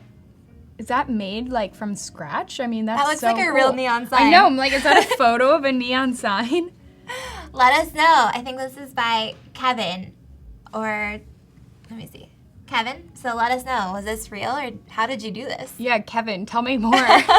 I want it. If this is what you guys learned earlier, we need to go back and watch that. I know, we need to watch the replay. glitch and the glow. Yes. This is so cool. Yeah, and this works with what you were talking about, adding glow in the lanterns. Yeah. Right? Because even though it's with text, it could work. Yeah. This is an illustration. Whoa, that's cool. Yeah, a little bit of glow under the text. Yeah, and I really love like the yellow coming up. And a photo maybe too. Can't really tell if that's photo or if that's also illustration. Super cool. The glitch from yesterday. Back to glitch. The There you glitch go. mob. Aw. Oh my god, so cute. That's pretty fun. Yeah, if you missed the glitch tutorial, you can go back and watch that as well. Here's another glow. Another Iron Man. I think we had some Iron Man stuff yesterday. Yeah, that's super cool. I love like how, you know, like the orange and the red and the Iron Man text looks awesome. Mm-hmm. I like this orange here, kind of playing with the one orange there. Totally. And like drawing the attention to the text down here. Yeah, I agree. That's like great kind of like design to bring your, you know, the leading eyes stuff and all of that. Guiding the eyes through Yes. the design. Oh yeah. I would say maybe like, I feel like there could be like a little bit more glow. What do you think? Yeah, I think so. You And could then, up it a little bit. yeah, and something like to think about with glow is that in most cases, like with neon, you're gonna have the darker color on the outside, a medium color, and then like bright white on the inside. And so I Yes. think, you know, even by adding like a tiny line of white on those masks, like on the inside of it, whether it's through like an inner stroke or painting, I think that could be really cool to like, and maybe that's not the effect they were going for, Sure. but I think to like pop that even more, you could do it. To look maybe like the real neon sign. Exactly. Like these Like are the Hello actual- Gorgeous was super. Yes. We want to know more, Kevin. But here's the Stranger Camp again. Oh, cool. Some more glitching.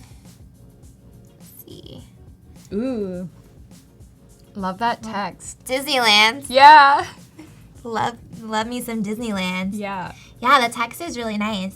I really like the M and the N being bigger and like giving it that mountain look. Yes, yeah, it definitely plays into the mountain. And I like the illustration behind being so simple, but it's so recognizable. Yeah. Yeah, That's I cool. like that. I think, I don't know if this is just how it was uploaded, but I would make sure it's centered, leave some space over here. Yeah, definitely. You're gonna want to make sure it has like some room to breathe. Exactly. Cool, but the glow, the text looks really nice. It's kind of cool how it's not like consistent. Yeah, I noticed Glowing that. in different areas, but I think that's kind of fun. Yeah, that's really cool. I like how certain letters are kind of glowing more. And then there's a little bit of glow up here too, the very top of the mountain. I love it. Ooh, so creepy. Yes. Creepy and cool. Theme of yesterday. Yes. This almost like you could do the glitch effect behind Ooh, back yeah. here. Like you could combine the two tutorials and like make these trees kind of glitchy. I feel like that'd be cool. That's a great idea. I really just love the Stranger Things font. It's so Yes, awesome. it's really good. Yeah. They have really good branding. Another one. Ooh. Also creepy. I know, it like instantly makes everything look scary. It really does. The glow. And I think because it's darkness, nighttime. Yeah. Maybe we should add a Stranger Thing glow to my Fuji lantern. Yes. What should it say? I don't know. Strangers. Strangers. So back to our Iron Man again. Looks like there's some refining to that. Let's see if there's any others. Thank you guys so much for submitting. Yeah, these are all so cool. These are awesome. Looks like there's more glitches. Oh, here's another one. Strangest things. Yes! Like monsters, bro. Oh my god, I love that. That's really fun. That should be a poster. Yes! You should try to sell this to them. For real. I feel like people would love it. Yes. Kelly says, I call it the Stephen King font. Yes. This is very true. Yes. Yeah, if anyone knows the specific font that's being used. I think it might have been covered know? in the tutorial, in the Creative Challenge tutorial. Maybe she talked about Yes, the font. I bet so because people are using it. Yeah. So if anyone watched that, let us know. Lots of cool things. Lots of awesome things. Lots of glow. I love Yes. it. Ooh, this is cool. Whoa. Oh, look, you have the shadow monster back there. Yes. So cool. Oh my gosh, I'm so sorry. My screen is so dirty. I know, mine too. Like, I can't see what I'm working on. I know I can't see everything as well, but this looks really cool. I love this over here. Yeah, that, like, the intensity of that and kind of, like, the dark shadows from where, like, the person is, it makes you instantly feel like they're hiding. Yes, you can already kind of feel what's going on. It's like you're in a movie, you're in a scene, and you know what's happening. Yeah. It's really cool. Ooh, same with this. Ooh, Wow, so ooh, and this cool. person, right? Is that Wow. that's a person, right? Yeah. Oh, you can see it better up there. Yeah, you can see it on our little screen that's Yes. right in front of us. It's so A little cool. cleaner. So if you're wondering why we're just staring, it's so cool though. I love the glow on the person's shoulder. Yes. Wow, this looks so realistic. Yeah. Alper. I This is love really that. cool. I want job. that. I want it as a poster. It's so cool. Yes. Like this lightning too. I know, like such a good job on that. Ooh. That's cool. This is fun. This glow in here. Wow, this reminds me of all your skies that you do. Yeah, that's super The cool. colors and the stars and this moon thing over here. So cool. It's like a great poster. I love seeing all these. I don't know if these And are, skies. Yeah, do you think these are still? I don't know. I mean, I'm enjoying looking at them, so. I know. Well, cool. Thank you guys for submitting. Yeah, thank you so much. It's awesome to see everyone's work. Yes. Cool. Well, do you have anything else you would like to do to that image in the little bit of time we have left? Let's see. Let's just play with camera raw because I love it. Yeah, so you talked about that yesterday. Do you want to talk about that again for a minute? Yeah, we'll do that. And I'm like obsessed with it. So, and you know, again, as I said yesterday, as I said last time I was on, like I wouldn't do this until the final touches of the image and everything. But I really like right now, like the darkness of things. I like the glow of the lantern. So we could come in and just kind of like enunciate what we have going on. Team is asking, after becoming successful, how do you retain and maintain it? And we talked about that a little bit earlier. Yeah. Let's see. So I guess like a lot of it would have to do with some of those 5 things that I went over, of course, you know, really honing into like your mindset and everything. And like my like mentor and friend, she always says like what got you here won't get you there, to like the next level basically. So you have to constantly be kind of like thinking about, you know, without overdoing it and without overwhelming yourself, thinking about like what's next while also enjoying your accomplishments in the moment, you know. Yeah. And so, and kind of being like, okay, like these are my goals for the future, here's what I've accomplished, here's what I'm really proud and thankful of, and then here's what I can do next. And like that kind of helps you maintain it. And then also just continuing to like do the work and refine your skill, you know. Yeah, absolutely. I think goals is really important because you have a direction that you're going. Yeah. You have a plan for how you're going to get there, but then you can also celebrate your success, and that helps, I know for me, avoid burnout when I can see, okay, I'm actually making progress. Things are actually happening, because sometimes you just kind of feel like, is anything even working? Yeah, exactly. Or you can see the areas that aren't working and make changes and improve. Yeah, that's such a good tip. And I love what you said, like celebrate success, because that's so huge. You know, it's easy, like especially as artists, to get down on ourselves and like suffer from self-doubt and just be like, I'm not good enough at this, like, and comparing ourselves to others, you know, and then being like, well, you know, that's cool, I did this, whatever, like now I need this next thing, without being like, oh my God, I just had like one of my greatest successes so far. Yes. And like go out and like I celebrate with your friends, have some champagne, have a drink, Yes. like go party. I don't know, whatever it is that like makes you Take a nap. Yeah, take a nap if that's what you want to do. I'm like, go party. You're like, let's nap. One or the other. Yeah, There's no one or middle. the other. I know. But do whatever feels good to you to celebrate. Like sometimes, honestly, when I'm sitting at home working and I'm like, okay, I just busted this whole thing out, whatever, like writing an email sequence or something, and I'm like, okay, I did a good job on that. I feel accomplished. I'll be like, I'm gonna take like an hour, 30 minutes to an hour, and like go read a book that I want to enjoy. I'll go like lay in the hammock, like out in the sun, and just like kind of take some time to be like, good job, Anna, pat yourself on the back, take a Yes. break, Yes. and so you have to find like the balance between working really hard and that hustle and then being able to just like relish in those moments of success and take a break. Yeah, absolutely. So Good tips. yeah. So here I was just kind of starting to play with like some split toning and stuff.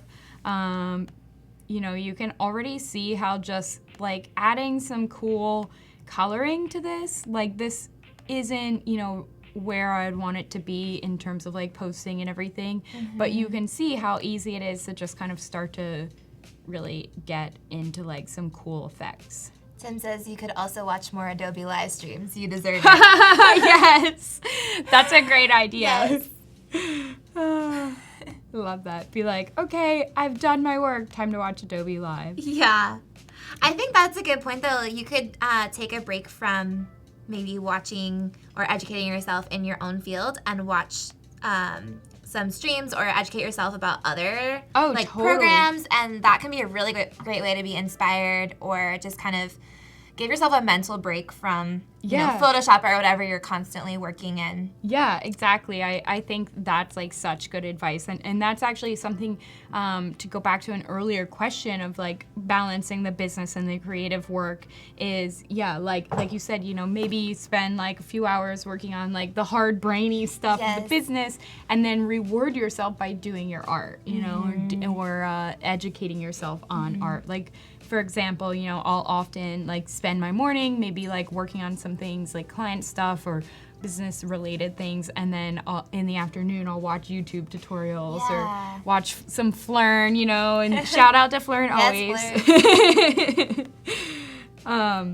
But yeah, so here I'm just adding like some radial filters, playing with this in different ways. Like I don't even know what I'm doing at this point, but we're having fun, right? That's what it's all about. If you can just get in here and play and enjoy yourself. And that can inspire you, like you said earlier, just seeing what comes from it. Yeah, like right now, I don't know why I'm doing these things. I'm just kind of clicking, and that's part of the beauty of it, because sometimes I'll do something like this. I'll be like, whoa, exposure all the way down, and then all of a sudden I'm like, oh my God, what if I just lit the lanterns and just lit the top of the mountain? I mean, yeah, that's a little dark, but you start to have these like really monumental discoveries that excel your career. All of a sudden, like your path, your future path is like, oh my God, I discovered this new style that I'm obsessed with, and it's like, now it becomes like what you're known for. And that's actually how I kind of got into my stuff like a few years ago, discovering that I liked this surreal like fantasy type stuff, because I just started like messing around and experimenting And playing, yeah. That's really cool. Like you have to play, and it's like it's totally a double-edged sword. Talked about this a little yesterday. If you turn your passion into your business, because then you start to do all of your work for your business and for clients, and you forget to do things for yourself, and like you need that playtime. Absolutely. Tina's asking, how do you acquire a committed following organically? There's kind of like 3 questions. So getting a committed following organically on Instagram. Does promotion through various platforms help with the exposure? I guess your own exposure. Okay. We kind of touched on that a little bit, and then what has helped you the most? Yeah. So I would say, let's see. So first question, how do you acquire committed following organically? I mean, that goes back to everything we talked about today. Everything I talk about in my 5-day course, it's all like those essential things of like consistency, hashtags, foundation, engaging with other people, those like Instagram basics, and then also like the strong overall, like, I don't know what you would call it, but like what I talked about, those 5 tips of like mindset, business, education, promotion, marketing, all of that. So kind of like having this really good mix of things. Tima, I definitely recommend checking out like my 5-day course on that if you want to know the exact ways of acquiring an organic following. And then does promotion through various platforms help the exposure? Definitely. Like, and that goes back to what we were saying about Facebook groups, Facebook, Pinterest. Even just like, you know, talking about your work with like friends and family when you're out and about, being like, hey, I actually started an Instagram, like come follow me. You know, like, don't be afraid to talk about it. Like, this is what you do. Like, be open about it. Like, share your work with people. Tell people to look at it. You know, it's like we need to all like start to be willing and open to talk about what we do and what we're proud of. Yeah, self-promotion. And it's kind of hard. It's really hard. It's really hard. It feels awkward at first. It's so awkward. I still like struggle with, you know, kind of talking about it on Instagram and stuff. Yeah. But you have to get over that if you're gonna do this, because you have to be able, and yeah, some people might not like it, and you know, sometimes it might sound like a bit cocky or something, but it's like, there's ways to be humble, there's ways to kind of like, you know, share your work in certain aspects, and you have to just be able to do it. Yeah, great. So, good advice. So we're just back here in the radio filters playing around. I don't even know anymore. It's fun. I like the red and the lanterns. I know, me too. It's pretty cool. I don't know how that Pinkish happened, red. but kind of like... But somehow you got there. Yeah, and so now I'm just like adding a whole bunch of different things. So let's see. Like, see, you can see now just by like kind of playing with those colors and then adding like some exposure back in. Now we have like this really, really different look. So like, let's just click OK on that. And you can see, like, look at the difference just in the colors, you know? Yeah, it's so different. And then also, like, from this, and even what we started with here, back to this one of my original style that I was kind of into, you can see, like, how much you just, like, progress and change over time. So much moodier. I know, it's crazy, right? I'm like, where did this, where is it? There it is. I'm like, where did this, like, deep, dark style come from? It's like, okay. But it's beautiful. It's not, like, I don't know. It's not a fun. bad darkness. It's Yeah. like it's a pretty, like, nighttime. Yeah. And I think darkness can be really beautiful. Totally, I agree. I, like, Yeah. realized I was super attracted to, like, everything nighttime after a while. But yeah, and then obviously sunsets too. Like, so yeah. That's gorgeous. I'm glad to hear some of you are going to be replaying this. That's awesome. I feel like, yeah, we definitely did a lot of talking today. Yes. So hopefully you can, you know, take some notes, and always feel free to like ask us any questions. Ask me, like DM me, and I'm happy to add some extra help to that too. Yeah, absolutely. We have a couple more minutes, so if you have any last minute questions, feel free to ask them. I think one thing, I'm not sure if you touched on this at all, so if you don't want to repeat it, that's fine.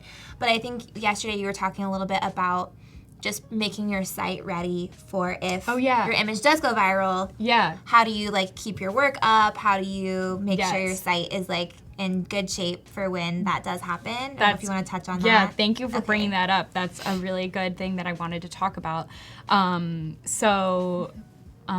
Thanks, Kara.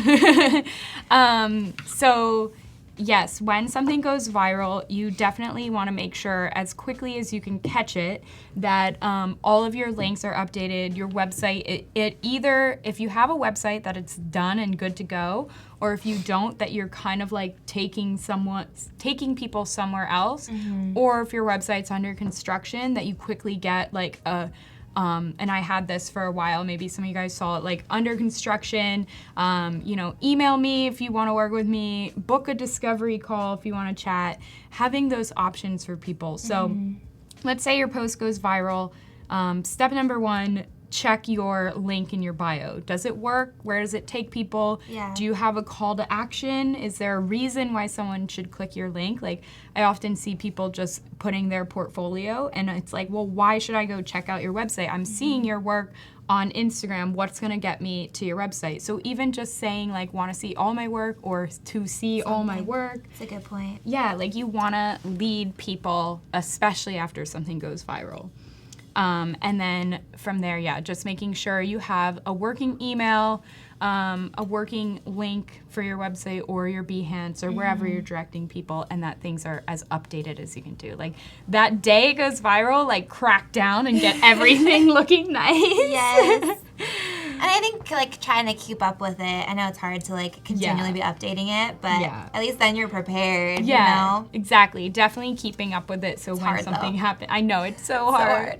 I just did a full website redo, and did it fully myself. And from running my business, doing Instagram stuff, managing clients, on the go traveling, like it took me a long time. I was like, oh my God. Yeah. And it's always a work in progress. Yes. So. But it's worth it. Someone said, I really love your style and been dreaming for years to do this, even before I knew this style existed. Now I hope I'll be able to learn to do it. I have access to Photoshop.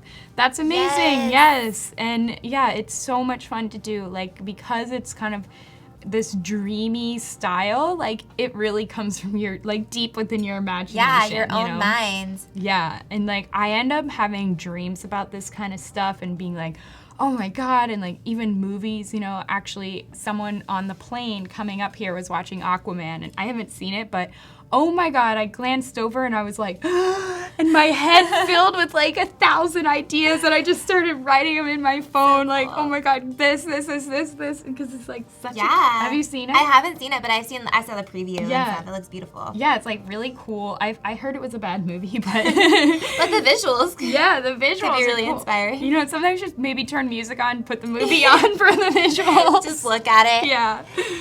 Yes. Well, if you create work, you should use hashtag Anna McNaught. Is that the one that you use? And then, Anna can see your work. And yeah, I would love to check out all of your work. If you guys, want to use that hashtag, then I can come see it. And also, I have the hashtag, the liked photo as well. That was one that I was using for a while. So if you guys want to use that too, I'll come check it out. Cool. Thank you so much, Anna. Thank you. Make sure you guys go to Anna McNaughty on Instagram or annamcnaught.com and check out her courses and just learn even more. That's I know. Crazy to think about, but she has even more today, that you can learn from her courses. And then make sure that you stay tuned. In just a few minutes, there's going to be an XD design challenge and then an XD tutorial as well, which is really cool if you're interested in learning about app development. I'm gonna watch that. I know.